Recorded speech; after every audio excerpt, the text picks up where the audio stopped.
So this is LA Industry. Today we're going to talk about pre-treatment, we're going to talk about LA Industry, and we're going to talk about food manufacturing. I got to get you guys why we have a pre-treatment program, why we have those permit and enforcement, why do you have to pay some fees. This is it in a nutshell. This is a pre-treatment program. We got like $1 billion worth of wastewater treatment plants that we have to maintain and build and expand. We want to have healthy beaches so you can take your kids to the beach, or you might want to do surfing, body surf, whatever. We also want to keep our biosolids, which is the sludge from when we treat the water, very Class A, so we can use it for fertilizer and other things. Also, you know, we've been in a drought. We had a lot of water last year, but there's going to be a time when we have to maybe use that water more judiciously and efficiently at our treatment plants. So we want to protect our water. We want to recycle much as possible. That's all part of the pre-treatment program. That's where we have a permit and a control system to make sure what the food manufacturers put in our sewer, we can actually treat and beneficial reuses all over through the city. So this is the theory of the pre-treatment program. It's a federal mandated program. All big cities have it. And that's why we come out once a quarter or once a year and inspect your facility to make sure that it's in compliance. So you guys have been a great help for us meeting our water quality goals.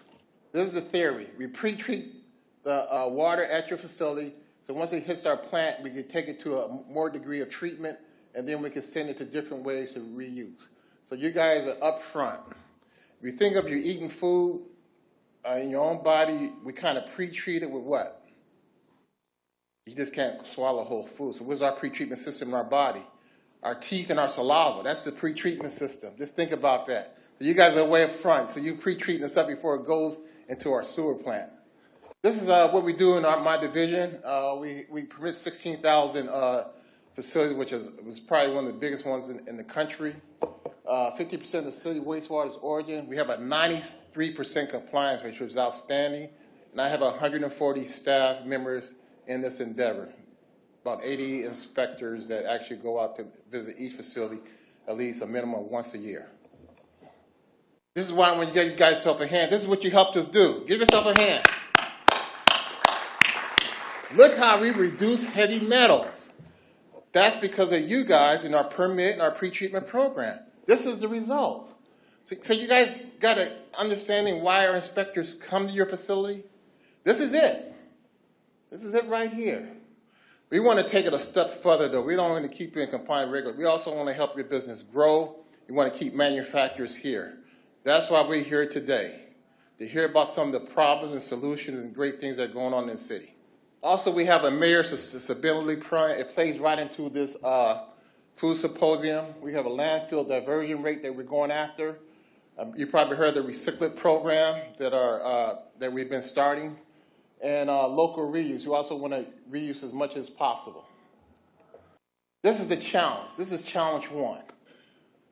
We notice that some of our big industry is leaving the city of Los Angeles. We have to cure this problem. We want those high-paying, great jobs in the city of Los Angeles. So a lot of our big people that use a lot of water, we call them SIUs, are leaving. So this is one of the reasons why we put this program together called LA Industry. Next challenge, the linear economy. Right now, what do? We take, we make, and what do we do after that? Then we waste. We want to get rid of the waste. So if you can click linear economy, we take, we make, and we waste. So this is not going to be, we can't say we're sustainable and talk about sustainable being green if we keep on this model. It doesn't work. You can't say, well, you know, I'm being sustainable, and you take, make, and then you dispose of it any way you possible.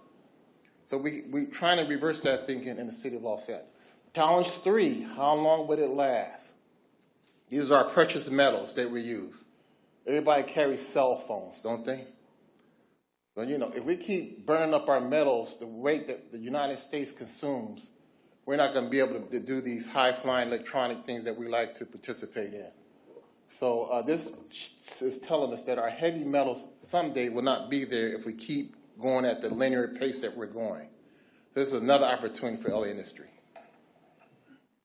So our solution was LA Industry. We thought we'd take those challenges And when I became division manager, my director challenged me and inspired me. He said, Michael, we got to do something about this. And then here we are today. This is about our 5th meeting with different sectors. And so we're looking at seeing some of our partners. UCI, we talk about water recycle, regulatory assistance. We're going to go into biomimicry, not today, green chemistry, efficient incentive. We have 2 great guys that we have. Cecile, can you hold those guys up? Make sure you guys get the URL or something. But we have a incentive guide where you can find all the incentives for your business, one of the best ones that I've seen. And we have a green chemistry manual done by city employees and national experts. That's to help you guys. That's for business. So please get a copy or get the URL so you can download them. So here what we're trying to do in IWD, we're trying to take those waste products that we have and put them in front of a manufacturer so they could be a food source of beginnings for manufacturing. So if you take something from waste and try to put it in front of the manufacturing of a product. Okay, we just had a case. We met with, this was our first meeting, in fact. And I was talking about all this, and then a bureau actually came up to me and said, well, Michael, you know, we have a lot of this spent grazing yeast. You know, I challenge you, what are you going to do with it? And so, and my staff and we have staff that meets with Los Angeles Incubator Center. Is that what it's called, Jennifer? And so, yeah, Los Angeles Clean Tech Incubator, which is right up the street, right in this neighborhood. So we put 2 and 2 together. We found somebody who wanted all the spent yeast and grain you can have, and guess what he makes out of it? Particle building boards. And so besides using animal feed, nutrition, some discharge to sewer, we actually found a company called eCore can actually make a buildable project out of spent grains and yeast. And he said, Mike, you have enough of it. We'll come out of San Diego and come get you a plant going. So we're still working on that. This is just to show you that how you use a circular economy. This is what we're trying to do in IWD, where we're trying to take some of our waste products, you put it in one of these different cells and find out where it fits, and then you go back and say, well, spent yeast, it could be a biochemical feedstock. It's back in our biological cycle to get our engineers to think how we can use that waste product. I was in Pittsburgh about a couple of months ago, and we have a fabulous way to reuse material in the city of Los Angeles. So I took the guy from eCore, and this is when we're having a lot of earthquakes and tornadoes and everything about 6 months ago. And what he did, we got some partners together, and we actually made temporary housing that you can bring off a truck, actually build after you have a big storm or something. So all this stuff in this structure here, surprisingly, is made out of recycled material. The solar panels, recycled batteries. All those lead batteries, what are you going to do with lead batteries? The panel, the steel frame, one of the most recycled elements was made out of recycled steel. Wallpaper and paint was going to be recycled.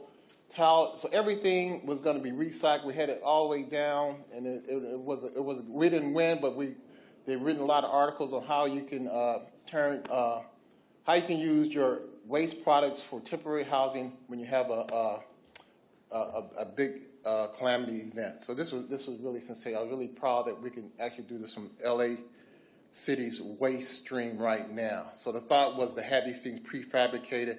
Once a big calamity hit, we can put them up. 2 men or 3 men can put them up in like so many per day. We didn't have steel at first. We said we will use steel because that gives a more structured component, especially when you have a lot of winds. You know, if I'm going to do this, I have to have certain cultural change in my staff. We've been a permit and regulatory agency where we actually just go out and permit people and give NOVs, and sometimes we're not as nice as we should be. So I have to really make sure our people do a culture shift. These are things we're actually doing in my division. I just want to briefly go over. We have a business-friendly strategy, which we're doing now. We have a speakers club. How can you be business-friendly if you can't speak to your audience?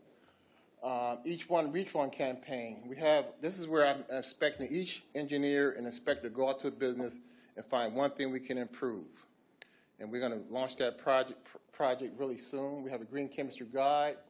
We're going to have pollution prevention training.